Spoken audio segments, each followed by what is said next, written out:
Hello friends, அனைவருக்கும் வணக்கம். இந்த வீடியோவில் என்ன பார்க்க போகிறோம் அப்படின்னா, டெஸ்ட்டு ஒன்றுக்கான ஆன்சர் கீ வந்து பார்க்கலாம். நான் ஆக்சுவலி இந்த டெஸ்ட்டில் என்னென்ன கண்டென்ட் அப்படின்னு பார்க்கும்போது 6th தமிழ் பார்த்துருப்போம்.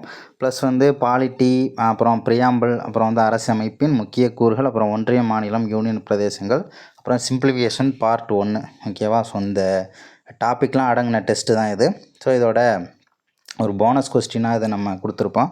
ஸோ உலகின் அதிக மழை பெறும் பாலைவனம் எது அப்படின்னு கேட்டாங்கன்னா அதுவும் மவுசின்ராம் தான். என்ன ரீசன் அப்படின்னு தெரிஞ்சதுன்னா கமெண்ட்டில் சொல்லுங்கள், தெரியலை அப்படின்னா அதையும் கமெண்ட்டில் சொல்லுங்கள், நானே எக்ஸ்பிளைன் பண்ணுறேன். ஸோ ஃபஸ்ட் ஒன்று பார்க்கலாம். அரசமைப்பு நிர்ணய சபையின் முதல் கூட்டம் எப்போது நடைபெற்றது அப்படின்னு சொல்லி கேட்டிருக்காங்க. டிசம்பர் 9, 1946. ஸோ அந்த கூட்டத்தோட தலைப்பு என்ன? தற்காலிக தலைவர் தேர்வு. அதுக்கப்புறம் டிசம்பர் 11, 1946 அப்படின்னு பார்த்தோம்னா செகண்டு. டிசம்பர் 13, 1941 தான் பிரியாம்பிள், குறிக்கோள் தீர்மானம் அப்படின்னு சொல்லிட்டு ஜவஹர்லால் நேரு அவர்களால் அறிமுகம் செய்யப்படும் முகப்புரை. ஓகேவா? அது 3வது கூட்டம். ஸோ இதுக்கான ஆன்சர் டிசம்பர் 9. அரசமைப்பு நிர்ணய சபையில் இடம்பெற்ற பெண் உறுப்பினர்களின் எண்ணிக்கை மொத்தம் 15 பேர். ஓகேவா? பெண்கள் மட்டும் 15 பேர். மொத்தம் நிர்ணய சபையில் இருந்தது 389 பேர். அதேமாரி தேர்ட் ஒன்று பார்த்தோம்னா, அரசமைப்பு நிர்ணய சபையில் வரைவு குழு எப்போது உருவாக்கப்பட்டது? ஆகஸ்ட் 29, 1947. யாருடைய தலைமையில் உருவாக்கப்பட்டதுன்னா அம்பேத்கர் தலைமையில் உருவாக்கப்பட்டது. ஓகேவா? ஸோ எத்தனை உறுப்பினர்கள் இருந்தாங்க அப்படின்னா 7 பேர். அம்பேத்கரையும் சேர்த்து 7 பேர். அரசமைப்பு சட்டத்தில் பிரான்ஸ் நாட்டிலிருந்து பெறப்படாதது எது அப்படின்னு பார்க்கும்போது குடியரசு, முகப்புரையில் சுதந்திரம், முகப்புரையில் சமத்துவம், முகப்புரையில் சகோதரத்துவம், இது எல்லாமே பிரான்ஸ் நாட்டிலிருந்து பெறப்பட்டிருக்கோம். நம்ம பார்த்துருப்போம், ஃப்ரான்ஸ் வந்து எப்போவுமே வந்து சுதந்திரமாக, சமத்துவமாக, சகோதரத்துவமாக இருப்பாங்க அப்படின்னு சொல்லி பார்த்துருப்போம். ஸோ லாஸ்ட் ஒன்று ஈரவைகளின் கூட்டம் அப்படிங்கிறது வந்து பார்த்தோம்னா ஆஸ்திரேலியாவிலேருந்து எடுக்கப்பட்ட ஒரு பொருள். ஸோ அடுத்தது வந்து முகப்புரையை வழக்கறிஞர்களின் சொர்க்கம் என அழைத்தவர் பேரடைஸ் ஆஃப் லாயர்ஸ் அப்படின்னு சொல்லியிருப்பாங்க. ஸோ சர் ஐவர் ஜென்னிங். ஓகேவா? ஜென்யூனாக இருந்தால் சொர்க்கத்துக்கு போகலாம் அப்படின்னு சொல்லி நம்ம ஆல்ரெடி ஷார்ட்கட் பார்த்துருப்போம். பால்கிவாலா என்ன சொன்னார் அப்படின்னா அடையாள அட்டைன்னு சொல்லியிருப்பார். எர்னஸ்ட் பார்க்கர் முக்கிய குறிப்பு, கீ நோட் அப்படின்னு சொல்லியிருப்பார். பார்க்கர் பெண்ணை வச்சு என்ன பண்ணலாம்? முக்கியமான நோட்ஸ் எல்லாம் எடுக்கலாம், முக்கியமான குறிப்புகள் எடுப்போம்ல. ஸோ அதை வச்சு ஞாபகம் வச்சுக்கலாம். பால்கிவாலா அப்படிங்கிறது அடையாள அட்டை. பால் அட்டைலாம் இருக்கு இல்லையா? இந்த பாலினம்ங்கிறது ஒரு அடையாளம் தானே. ஆண் பால், பெண் பால்லாம் சொல்கிறாங்க. ஸோ அதெல்லாம் வந்து அடையாளம். அப்போ அடையாள அட்டைன்னு ஞாபகம் வச்சுக்கலாம். முகப்புரையை திருத்த முடியாது, முகவுரை அரசமைப்பின் பகுதி அல்ல என்பது எந்த வழக்கின் தீர்ப்பு அப்படின்னா 1960 பெருபாரி கேஸ் தான். ஓகேவா? அதுவே முகப்புரை அரசமைப்பின் ஒரு பகுதி, திருத்தலாம்னு சொன்னது 1973 கேசவானந்த பாரதி. அதே முகப்புரையை வந்து திருத்தலாம், அடிப்படை கட்டமைப்பு மாறாமல் திருத்தணும்னு சொன்னது அப்படின்னு பார்க்கும்போது எல்ஐசி வழக்கு. ஓகே. ஸோ அடுத்து வந்து பார்த்தோம்னா எந்த சரத்தினை பயன்படுத்தி நாடாளுமன்றம் பொது மாநிலத்தை அமைக்க முடியும் அப்படின்னு பார்க்கும்போது சரத்து 3. ஆர்டிகல் 1, 2, 3, 4 எல்லாமே மாநிலங்கள் மற்றும் யூனியன் பிரதேசங்களை பற்றி பேசக்கூடிய ஆர்டிகல். ஸோ சரத்து 3 அதை யூஸ் பண்ணி இப்போ தமிழ்நாட்டை வந்து 2 ஸ்டேட்டாக உடைக்கணும் அப்படின்னா அந்த சரத்து 3 ஆர்டிகல் 3 யூஸ் பண்ணி தான் நமக்கு என்ன பண்ணுவாங்க? புது மாநிலத்தை அமைக்க முடியும். முதல் மொழிவாரி மாகாணம் யாருடைய தலைமையில் எப்போது அமைக்கப்பட்டது அப்படின்னு பார்க்கும்போது தார் அப்படிங்கிறவருடைய தலைமையில் அமைச்சிருப்பாங்க 1948. ஸோ அடுத்தது வந்து தார் குழுவோட ரிப்போர்ட் எல்லாம் கரெக்டாக இருக்கான்னு சொல்லிட்டு அதுக்காக இன்னொரு குழு போட்டிருப்பாங்க. அது ஜேவிபி குழு, ஜவஹர்லால் நேரு, வல்லபாய் பட்டேல், பட்டாபி சீதாராமையா அடங்கிய ஒரு குழுவாக இருக்கும். ஸோ அடுத்த ஒரு குழு பசல் அலி குழு 1953. ஸோ முதல் மொழிவாரி மாகாண ஆணையம் அப்படின்னு கேட்டாங்க அப்படின்னா தார் தலைமையில் அமைக்கப்பட்ட குழு தான் 1948. ஸோ அடுத்தது எந்த குழுவின் அறிக்கையை பயன்படுத்தி மாநில மறுசீரமைப்பு சட்டம் 1956 நவம்பர் 1 டேட்டோட ரொம்ப முக்கியம், ஞாபகம் வச்சுக்கோங்க, அன்று கொண்டு வரப்பட்டது. பசல் அலியின் அறிக்கை அடிப்படையில் தான் இந்த சட்டத்தை வந்து கொண்டுட்டு வந்திருப்பாங்க. 1953 போடப்பட்ட குழு தான் பசல் அலி குழு. ஓகேவா? அந்த ரிப்போர்ட்டை வந்து யூஸ் பண்ணி தான் 56 நவம்பர் 1 சட்டம் கொண்டு வந்திருப்பாங்க. தார் குழு ஃபஸ்ட்டு அமைக்கப்பட்ட ஒரு குழு. ஓகேவா? ஸோ அடுத்தது சுதந்திரத்திற்கு பின்னர் உருவான முதல் மொழிவாரி மாநிலம். 2 வகையான கேள்வி இருக்குது. சுதந்திரத்திற்கு முன்னர் அப்படின்னு ஒன்று இருக்குது, சுதந்திரத்திற்கு பின்னர்னு ஒன்று இருக்குது. ஓகேவா? சுதந்திரத்திற்கு முன்னர் உருவான மாநிலம் எது அப்படின்னு கேட்டாங்க, மொழிவாரி மாநிலம் எது அப்படின்னா ஸோ நமக்கு வந்து ஒடிசா வரும். ஓகேவா? ஒரிசா. அதுவே வந்து சுதந்திரத்திற்கு பின்னர் அப்படின்னு கேட்டாங்கன்னா ஆந்திரா. ஒரிசா வந்து 1936. அதுவே ஆந்திரா அப்படின்னு கேட்டாங்கன்னா 1953 உடஞ்சிருக்கு. ஏன்னா பொட்டி ஸ்ரீராமுலு இறந்து போனதுனால கொஞ்சம் முன்னாடியே என்ன பண்ணியிருப்பாங்க? பிரிச்சிருப்பாங்க. ஆந்திரா தான் ஆன்சர். இந்தியாவின் இணை மாநிலம் என அழைக்கப்பட்ட மாநிலம் எது அப்படின்னா சிக்கிம். ஓகேவா? சிக்கிம் தான் இணை மாநிலம் என அழைக்கப்பட்டது. ஸோ அடுத்தது வந்து பார்த்தோம்னா யார் கூடவாச்சும் இணைஞ்சே இருந்தோம்னு வச்சிங்களேன் சிக்கல் தான் அப்படின்னு ஞாபகம் வச்சுக்கோங்க. ஸோ அடுத்தது நாடாளுமன்ற அரசு மற்றும் சட்டத்தின் ஆட்சி ஆகியவை எந்த நாட்டிலிருந்து பெறப்பட்டது அப்படின்னு பார்க்கும்போது இங்கிலாந்து, பிரிட்டன். ஓகேவா, நாடாளுமன்ற அரசு, இடைக்கால தடையாணைகள், அப்புறம் குடியுரிமை, சட்டத்தின் ஆட்சி, இது எல்லாமே பிரிட்டனிலிருந்து பெறப்பட்டிருக்கும்.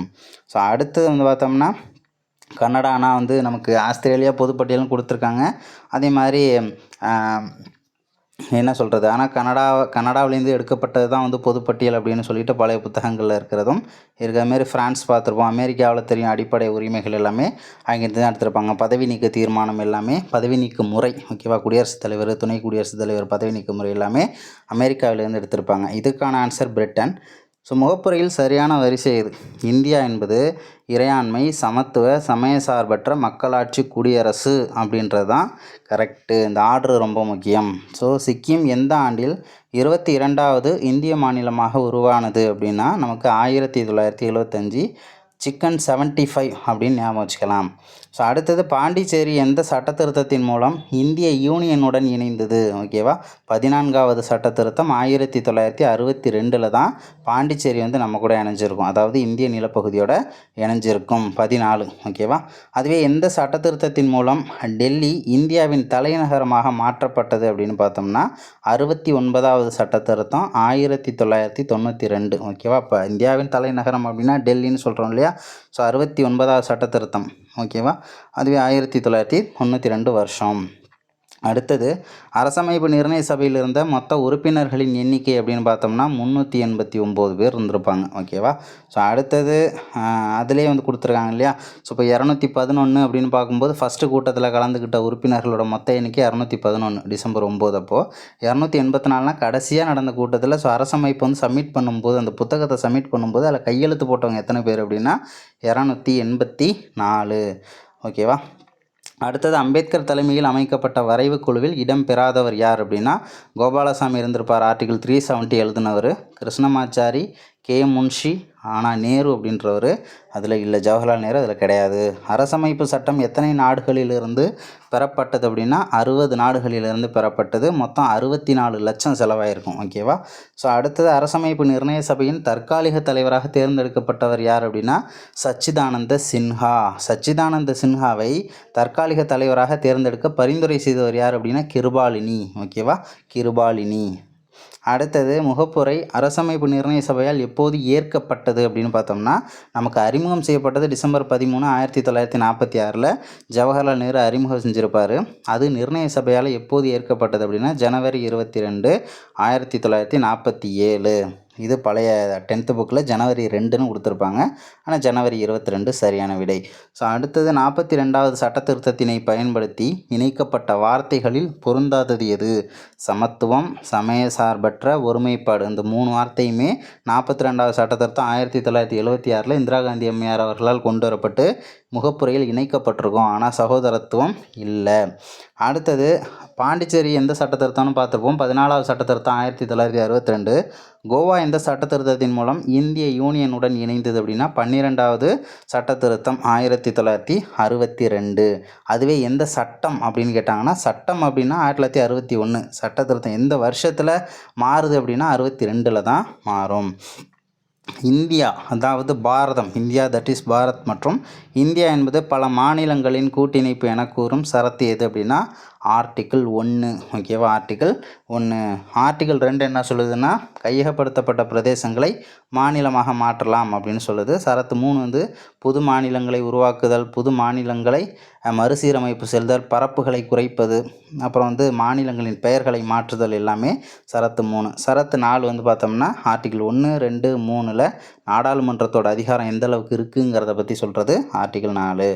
ஷா ஆணையம் எந்த மாநிலத்தை பிரிப்பதற்காக அமைக்கப்பட்ட ஒரு குழு அப்படின்னு பார்த்தோம்னா பஞ்சாப். ஓகேவா, பஞ்சாப்லேருந்து ஹரியானாவை பிரிக்கிறதுக்காக அமைக்கப்பட்ட ஒரு குழு தான் ஷா ஆணையம். அடுத்தது மெட்ராஸ் மாகாணம் எப்போது தமிழ்நாடு என மாற்றப்பட்டது அப்படின்னா ஜனவரி மாதம் 14 1969 அறிஞர் அண்ணா அவர்களால் மாற்றப்பட்டிருக்கும். ஓகேவா, அடுத்தது நவம்பர் 26, 1949 ஏற்கப்பட்ட அரசமைப்பில் கையொப்பமிட்டவர்களின் எண்ணிக்கை 284. ஓகேவா, 389 மொத்த உறுப்பினர்கள், 211 ஃபஸ்ட்டு கலந்துக்கிட்டாங்க. இதெல்லாம் ஆல்ரெடி பார்த்தாச்சு. இந்திய சுதந்திர சட்டம் இங்கிலாந்து பாராளுமன்றத்தில் எப்போது நிறைவேற்றப்பட்டது இல்லை எப்போது இயற்றப்பட்டது அப்படின்னா ஜூலை 18, 1947. ரொம்ப முக்கியமான கொஸ்டின். அடுத்தது அரசமைப்பு நிர்ணய சபையால் தேசிய கொடி எப்போது ஏற்கப்பட்டது? தேசிய கொடின்னு பார்க்கும்போது ஜூலை 22, 1947. ஓகேவா? ஜூலை 22, அது ஜூலை 18. அடுத்தது இதில் வந்து தேசிய கொடி 22 அப்படின்னு சொல்லியிருக்காங்களா, அப்போ 2 வருது அப்படின்னா இப்போ வந்து எப்படி ஞாபகம் வச்சுக்கலாம், சும்மா லிங்க் பண்ணிக்கோங்களேன். சூளை அப்படின்றதுல தேசிய கொடி ஏற்றும் போது நம்ம ஷூவெல்லாம் கழட்டி விட்ருப்போம். அடுத்தது என்னென்னா தேசிய கொடிக்கு 2 பக்கம் இருக்குது அப்படின்னு ஞாபகம் வச்சுக்கலாம். ஓகேவா? ஜூலை 22. அடுத்தது அரசமைப்பு புத்தகத்தை எழுதி முடிக்க எவ்வளவு காலம் எடுத்துக்கொள்ளப்பட்டது அப்படின்னா 2 வருஷம் 11 மாதம் 18 நாள். அதுவே நம்ம புத்தகத்தில் 17 நாளுன்னு கொடுத்துருப்பாங்க, சில இதில் 19 நாள்னு கொடுத்துருப்பாங்க. ஆனால் 18 நாள் அப்படிங்கிறது கரெக்டு. ஓகேவா? இதை தாண்டி 18, 17, 16 கொடுக்க மாட்டாங்க. ஓகேவா? ஏன் அப்படின்னா அதை மாற்றிடுவாங்க. அது சில இஷ்யூ இருக்குல்ல, புத்தகத்தில் சில புத்தகங்களில் தப்பாகவும் கொடுத்துருக்காங்க. ஆனால் 18 அப்படின்றது நமக்கு கரெக்டு. ஸோ அடுத்தது என்ன அப்படின்னா குறிக்கோள் தீர்மானம் எந்த நாட்டிலிருந்து பெறப்பட்டது அப்படின்னா அமெரிக்கா, அதாவது முகப்புரை அமெரிக்காவிலிருந்து பெறப்பட்டது. அரசமைப்பு நிர்ணய சபையின் கடைசி கூட்டம் எப்போது நடைபெற்றது அப்படின்னா ஜனவரி 24, 1950. ரொம்ப முக்கியமான ஒரு கொஸ்டின். ஜனவரி 24, 1950. அடுத்தது 29வது மாநிலமாக தெலுங்கானா எப்போது உருவானது? ரொம்ப ரொம்ப ரொம்ப ரொம்ப முக்கியமான கொஸ்டின். ஜூன் 2, 2014. ஜூன் 2, 2014 பார்த்துக்கோங்க. அடுத்தது சிறு அரசியலமைப்பு என அழைக்கப்படும் சட்ட திருத்தம் 42வது சட்ட திருத்தம். ஓகேவா? 42nd அமெண்ட்மெண்ட்டை தான் வந்து என்ன சொல்லுவாங்கன்னா சிறு அரசமைப்பு, மினி கான்ஸ்டியூஷன், குறு அரசியலமைப்பு அப்படின்லாம் சொல்லுவாங்க. அடுத்தது அரசியலமைப்பு என்ற கொள்கை முதலில் எந்த நாட்டில் தோன்றியது அப்படின்னா அமெரிக்காவில் தோன்றியது. அரசியலமைப்பு என்ற கொள்கை அமெரிக்காவில் தோன்றியது. ஸோ அடுத்தது இந்த கொஸ்டினுக்கான ஆன்சரை பார்த்துக்கோங்க. 36வது கொஸ்டினுக்கு 110 80, அதாவது 11,080. 37வது கொஸ்டின் -3 ஃப்ராக்ஷனில் கொடுத்துருக்காங்க. -3 7/210. ஓகேவா? 7/210. அடுத்தது 38வது கொஸ்டினுக்கு 5/2. ஓகேவா? 5/2. இதெல்லாம் ரேஷியோ டைப்பில் வரும். ஸோ அடுத்தது 39 ஈஸியான கொஸ்டின் தான். ஆன்சர் வந்து 0. அடுத்தது சிம்பிளிஃபிகேஷன் கொடுத்துருக்காங்க. 217 × 217 + 183 × 183 மல்டிப்ளிகேஷன் தான். ஓகேவா? ஸோ ஸ்டார் வந்து எக்ஸாம்லேயுமே கொடுப்பாங்க. அது வந்து மல்டிப்ளிகேஷன், அதாவது 80,578 ஆன்சர். 41க்கு 280.875 தான் ஆன்சர். ஸோ அடுத்தது 42க்கு வந்து பார்த்தோம்னா 133.4 அப்படிங்கிறது சரியான ஆன்சர். எல்லாமே ப்ரீவியஸ் இயர் கொஸ்டின்லேருந்து எடுக்கப்பட்ட கேள்விகள். ஏதாவது உங்களுக்கு தெரில அப்படின்னா நீங்கள் டெலகிராமில் ஷேர் பண்ணுங்கள். அதை மட்டும் ஸ்க்ரீன்ஷாட் எடுத்து ஷேர் பண்ணுங்கள். எனக்கு டைம் இருந்தால் நான் போட்டு அனுப்புகிறேன், அப்படி இல்லைனா நண்பர்கள் யாராவது ஷேர் பண்ணுவாங்க. ஸோ அடுத்தது 43வது கொஸ்டினுக்கு ஆன்சர் 4. ஓகேவா? ஆன்சர் வந்து 4. அடுத்தது 44க்கு வந்து ஆன்சரு 1000. அடுத்தது 45க்கு ஆன்சர் இதுக்கும் 0 தான். 46 பார்ப்போம். இந்திய அரசியலமைப்பின் சிறப்பு கூறுகளில் தவறானது எது அப்படின்னு சொல்லியிருக்காங்க. இந்திய அரசியலமைப்பு நெகிழும் மற்றும் நெகிழா முறையை கொண்டது. ரெண்டுமே உண்டு தான் நம்ம கான்ஸ்டியூஷனில். அதுமாரி உலகில் எழுதப்பட்ட நீளமான அரசமைப்பு அப்படின்னா நம்மளுடைய கான்ஸ்டியூஷனை தான் சொல்லணும். ஸோ அடுத்தது நமக்குன்னு ஒரு ப்ரியாம்பிள் ஒன்று இருக்குது, அதாவது முகப்புரை அப்படின்றது இருக்குது. நமக்குன்னு ஃபண்டமெண்டல் ரைட்ஸ்லாம் வரையறுக்கப்பட்டிருக்கு, ஆனால் 4வது ஆப்ஷனில் வரையறுக்கவில்லை அப்படின்னு இருக்கிறதுனால அது தப்பு. அடுத்தது அரசமைப்பு நிர்ணய சபையின் கூட்டங்கள் எத்தனை கூட்டத்தொடராக நடத்தப்பட்டது அப்படின்னா 11 கூட்டத்தொடராக நடத்தப்பட்டது. 11 கூட்டத்தொடர். அடுத்தது 48வது கொஸ்டின். முகப்புரையில் குடிமக்கள் அனைவருக்கும் எவ்வகையான நீதிகள் வழங்கப்பட்டுள்ளது? சமூக, பொருளாதார, அரசியல் நீதிகள் வழங்கப்பட்டுள்ளது. ஓகேவா? எல்லாமே கரெக்ட் தான். ஆனால் வேறு ஏதாவது மாற்றி வைப்பாங்க. அனைத்தும் அப்படின்ற ஆப்ஷனுக்கு பதிலாக வேறு ஏதாவது ஒன்றத்தை மாற்றி வைக்கலாம். ஓகேவா? சமூக, பொருளாதார, அரசியல். ஸோ இது மூணுத்துலேயுமே நீதி அப்படிங்கிறது பிரியாம்பிளில் நமக்கு மென்ஷன் பண்ணியிருக்காங்க. முக்கியமான கொஸ்டின். அடுத்தது ஆந்திர மாநிலம் அமைக்க கோரி பொட்டி ஸ்ரீராமுலு எத்தனை நாட்கள் உண்ணாவிரதம் இருந்து உயிர் நீத்தார் அப்படின்னா 56 நாள். 56 நாள் இருந்து இறந்து போனதுனால தான் 1953 என்ன பண்ணியிருப்பாங்க அப்படின்னா ஆந்திராவை பிரிச்சிருப்பாங்க அவசரமாக. அடுத்தது இந்திய அரசியல் எல்லை வரைபடத்தை வரைய டேஸுக்கு மட்டுமே அதிகாரம் உண்டு அப்படின்னா நாடாளுமன்றத்துக்கு மட்டும்தான் அதிகாரம் உண்டு. அடுத்தது பாவேந்தர் என்ற சிறப்பு பெயர் பெற்றவர் பாரதிதாசன். நமக்கு தெரியும் பாவேந்தர் பாரதிதாசன். நிலவென்று பிரித்து எழுதுக. நிலவு கூட்டல் என்று அப்படின்னு தான் பிரிக்கணும். என்று பிறந்தவள் என்று உணராத இயல்பினலாம் எங்கள் தாய் என்ற பாடல் வரி யாருடையது அப்படின்னா பாரதியார். தமிழன் என்ற சொல் முதலில் ஆளப்படும் இலக்கியம் தேவாரம். ஓகேவா, தேவாரம். அதாவது தமிழன் கண்டாய் அப்படின்னு வரும் இல்லையா. அடுத்தது என்ன அப்படின்னா ஓகே, பூவின் நிலைகள் மொத்தம் 7. பூவின் நிலைகள் 7. அடுத்தது உழவர் என்ற சொல் முதலில் இடம்பெற்ற நூல் எது அப்படின்னா நற்றிணை. ஓகேவா, நற்றிணை அப்படிங்கிறது உழவர். உழவர் என்ற சொல் முதலில் இடம்பெற்ற நூல் நற்றிணை. திணையளவு போதா சிறுபுள் நீண்ட பனையளவு காட்டும் படித்தாள் என்ற பாடல் வரி இடம்பெற்ற நூல் திருவள்ளுவ மாலை. ஓகேவா. ஸோ அடுத்தது இலக்கண வகைகள் மொத்தம் 5. எழுத்து, சொல், பொருள், யாப்பு, அணி. 5 வகையான இலக்கணங்கள் உள்ளது. நெடில் எழுத்தை ஒலிக்கும் கால அளவு 2 மாத்திரை. ஒரு மாத்திரை அப்படின்னா ஒரு சொடக்கு போடுற டைமும் ஒரு முறை கண்ணிமைக்கும் அந்த நேரம் தான் ஒரு மாத்திரைன்னு சொல்லுவாங்க. குறில் எழுத்துக்கு 1 மாத்திரை, நெடில் எழுத்துக்கு 2 மாத்திரை, ஆயுத எழுத்துக்கெலாம் பார்த்தோம்னா அரை தான் வரும். மெய்யெழுத்துக்கும் அரை தான். அடுத்தது பெருஞ்சித்திரனாரின் நூல்களில் தவறானது எது? கனிச்சாறு, பாவியக்கொத்து, நூறாசிரியம், என்சுவை என்பது, மகபுகுவஞ்சி, பள்ளிப்பறவைகள், அப்புறம் கொய்யாக்கனி, இதெல்லாமே அவரோட தான். ஆனால் மாங்கனிங்கிறது அவருடையது கிடையாது. அது கண்ணதாசனோடது. ஸோ அடுத்தது என்னென்னா பொருந்தாத ஒன்று எது? வலஞ்சுழி அப்படின்னா கிளாக் வைஸு, தேடுபொறி சர்ச் இன்ஜின், செயலி ஆப் அப்படின்னு சொல்லுவாங்க. மின்னஞ்சல் அப்படின்னா ஜிமெயில் கிடையாது, இமெயில். ஓகேவா, இமெயில் அப்படின்றது தான் சரி. தட்ப வெப்பம் பிரித்து எழுதுக அப்படின்னா தட்பம் கூட்டல் வெப்பம் அப்படிங்கிறது தான் கரெக்டு. வேதியுரங்கள் என்னும் சொல்லை பிரித்து எழுத கிடைப்பது வேதி கூட்டல் உரங்கள். வேதி கூட்டல் உரங்கள். அடுத்தது சார்பெழுத்துகள் எத்தனை வகைப்படும் அப்படின்னா மொத்தம் 10 வகைப்படும். ஓகேவா, அளபடை, குறுக்கம்லாம் இருக்குது இல்லையா. உயிர், மெய், ஆயுதம், உயிரளபடை, ஒற்றளபடை, குற்றி எழுகரம், குற்றி எழுகுறம், அவகார குறுக்கம், ஐகார குறுக்கம், மகர குறுக்கம், ஆயுத குறுக்கம் அப்படின்னு மொத்தம் 10 வகைப்படும். கிராவிடேஷனல் ஃபீல்டு என்பதன் தமிழாக்கம் என்ன அப்படின்னா புவியீர்ப்பு புலம். ஓகேவா, புவியீர்ப்பு புலம். அடுத்தது டேஸ் இருப்பது தான் உயிர் உள்ள உடல் என வள்ளுவர் கூறுகிறார். ஓகேவா, அன்பு இருப்பது தான் உயிர் உள்ள உடல். இது ஆக்சுவலி திருக்குறளில் கவர் ஆகக்கூடியது. ஆனால் திருக்குறளை பொறுத்தவரை நம்ம சரியான ஆன்சரை போடுறது கெஸ்ஸிங்லலாம் அடிக்கவே முடியாது. ஓகேவா, என்னன்றதை கரெக்டாக படிச்சிருந்தோம்னா மட்டும்தான் நம்மளால் அடிக்க முடியும். அன்புங்கிறது தான் ஆன்சரு. அன்பிலார் எல்லாம் தமக்குரியர் அன்புடையர் என்பும் உரியர் பிறர்க்கு அப்படின்ற குறள். ஸோ அடுத்தது இல்லாது கூட்டல் இயங்கும், இல்லாது இயங்கும், சி ஆப்ஷன் தான் கரெக்டு. அடுத்தது மாசற என்பதன் எதிர்ச்சொல் தேர்க. மாசற அப்படின்னா குற்றம் இல்லாமல். ஸோ அதை எதிர்ச்சொல் கேட்டிருக்காங்க, அப்போ குற்றம். ஓகேவா.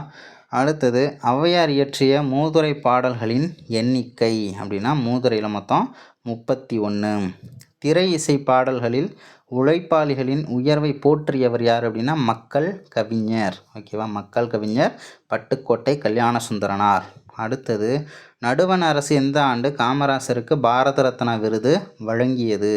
1976. ஓகேவா, 1988னா எம்ஜிஆருக்கு வரும், காமராசருக்கு 1976. 6 வல்லின மெய்யெழுத்துகளுக்கும் இனமாக அமைவது 6 மெல்லின எழுத்துகள். அடுத்தது கீழ்கண்டவற்றுள் தவறான ஒன்றை கண்டறிக. திங்கள், மஞ்சள், பாம்பு எல்லாமே இன எழுத்து வந்திருக்கு, ஆனால் கல்வியில் பார்த்தோம்னா இல்லை. அடுத்தது ஆசாரக்கோவை பெருவாயின் முள்ளியார் தான் ஆசிரியர்.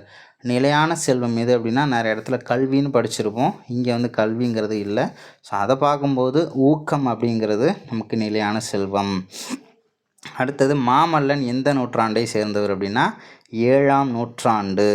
அடுத்தது பூங்கொடி, வீரகாவியம், காவியப்பாவை முதலான நூல்களின் ஆசிரியர் யார் அப்படின்னா துரைராசு. துரைராசு யார்? முடியரசன். ஓகேவா, முடியரசன் தான் துரைராசு அவருடைய இயற்பெயர். ஆழக்கடல் கடந்தான், அஞ்சும் சமர் கடந்தான், சூழும் பனிமலையை என்னும் பாடல் வரியின் ஆசிரியர் யார் அப்படின்னா முடியரசன். அதாவது அவருடைய இயற்பெயர் தான் என்னது? துரைராசு.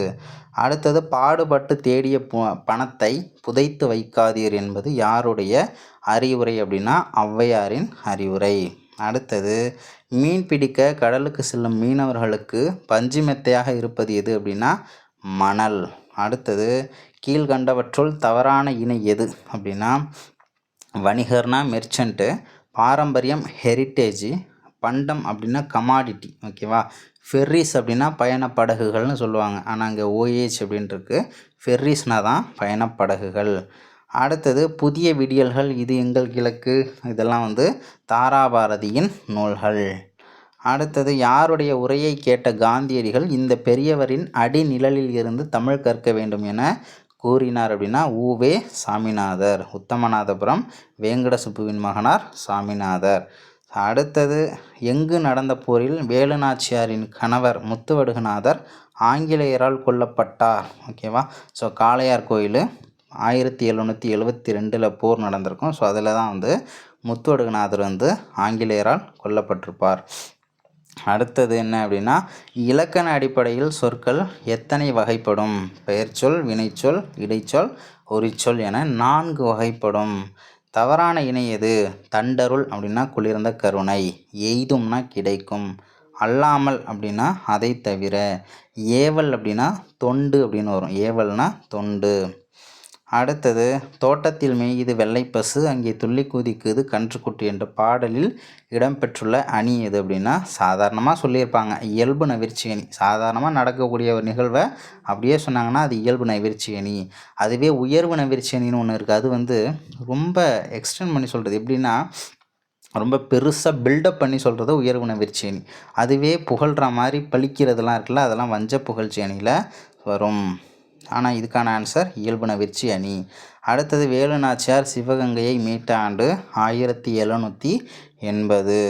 மெர்சி என்ற சொல்லின் பொருள் என்ன அப்படின்னா கருணை. ஓகேவா. கருணை அப்படின்னா மெர்சி.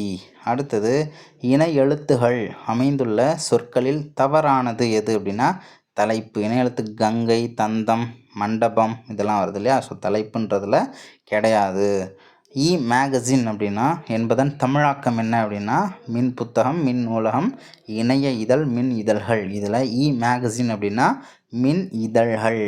ஓகேவா. ஸோ அடுத்தது சரியான தொடர் எது? விளையும் பயிர் முளையிலே தெரியும் அப்படின்றது தான் நமக்கு சரியானது. காடு கூட்டல் ஆறு இதை வந்து பார்த்தோம்னா சேர்த்து எழுதணும், பிரித்து எழுதுக கிடையாது, சேர்த்து எழுதுக. காட்டாறு. ஓகேவா. ஸோ அடுத்தது கல்வி கண் திறந்தவர் என காமராசரை பாராட்டியவர் யார் அப்படின்னா தந்தை பெரியார். பெரியார் தான் காமராசர் அவர்களை கல்வி கண் திறந்தவர் என பாராட்டினார். லாரி என்பதன் தமிழாக்கம் என்ன அப்படின்னா சரக்குந்து. ஓகேவா. லாரி அப்படின்னா சரக்குந்து, லோரி அப்படிம்பாங்க. ஸோ அடுத்தது நாலேஜ் ஆஃப் ரியாலிட்டி என்பதன் தமிழாக்கம் என்ன அப்படின்னா மெய்யுணர்வு. ஓகேவா. மெய்யுணர்வு அப்படின்னா நாலேஜ் ஆஃப் ரியாலிட்டி. ஸோ அடுத்தது சரியான தொடர் எது? ஓர் அழகிய. ஏன்னா அழகிய அப்படிங்கிற வார்த்தையோட முதல் எழுத்து உயிரெழுத்து ஆன்னு ஆரம்பிச்சிருக்கு. அதுக்கு முன்னாடி ஒருன்னு சொல்லக்கூடாது. ஓர் அழகிய சிற்றூரில் ஒரு குலம் இருந்தது. ஏன்னா குலம் அப்படின்றதோட ஃபஸ்ட் எழுத்து உயிர்மை எழுத்து. ஸோ உயிர்மை எழுத்துக்கு முன்னாடி ஒருன்னு தான் வரணும். ஓர் அழகிய சிற்றூரில் ஒரு குலம் இருந்தது. மாறுபட்ட ஒன்று எது அப்படின்னா இப்போ மற்று ஐ அப்படிங்கிறதெல்லாம் நமக்கு இடைச்சொல். வா அப்படின்றது நமக்கு இடைச்சொல் கிடையாது. அது வந்து ஒரு தொழிலை குறிக்கக்கூடியது. ஸோ அடுத்தது ஏவல் மாதிரி இருக்கு இல்லையா. ஸோ அடுத்தது வந்து சிவகங்கை கோட்டை கதவுகள் எந்த நாளில் திறக்கப்படும் அப்படின்னு பார்க்கும்போது விஜயதசமி அன்று தான் சிவகங்கை கோட்டை கதவுகள் திறக்கப்படும். ஸோ அன்றைக்கி தான் அந்த போர்லாம் இது பண்ணி குயிலியெல்லாம் வந்து என்ன பண்ணியிருப்பாங்க, உடம்பு முழுக்க எண்ணெயை ஊற்றிக்கிட்டு ஸோ அவங்க தீ குளித்து என்ன பண்ணுவாங்க, சிவகங்கையை வேலுநாச்சியார் அவர்களுக்கு மீட்டு கொடுப்பாங்க. ஸோ அடுத்தது 100 கடைசி கொஸ்டின் பார்த்தோம்னா ஆற்றுனா வேண்டுவது இல். ஓகேவா. கற்றவனுக்கு கட்டுச்சோறு வேண்டாம். அதுமாரி ஆற்றுனா வேண்டுவது இல் இதெல்லாமே எந்த நூலில் இடம்பெற்றுள்ளது அப்படின்னா பழமொழி 400. ஓகேவா. பழமொழி 400ங்கிற நூலோட கடைசி லைனில் வந்து பார்த்தோம்னா இந்த பழமொழி இருக்கும். மோஸ்ட் ரிப்பீட்டட் கொஸ்டின் இது. ஸோ இது எல்லாத்தையும் பார்த்துக்கோங்க, ரொம்ப முக்கியமானது. ஸோ அடுத்த வீடியோவில் நம்ம அடுத்த டெஸ்ட்டோட அப்டேட்டு ப்ளஸ் வந்து வேறு என்ன அப்படின்றதையும் அடுத்த டெஸ்ட்டில் நம்ம பார்க்கலாம். தேங்க்யூ. எவ்வளோ மார்க் எடுத்திருக்கீங்களோ ஸோ அந்த மார்க்கை கமெண்ட்டில் சொல்லுங்கள், மறக்காமல் கமெண்ட்டில் சொல்லுங்கள். தேங்க்யூ.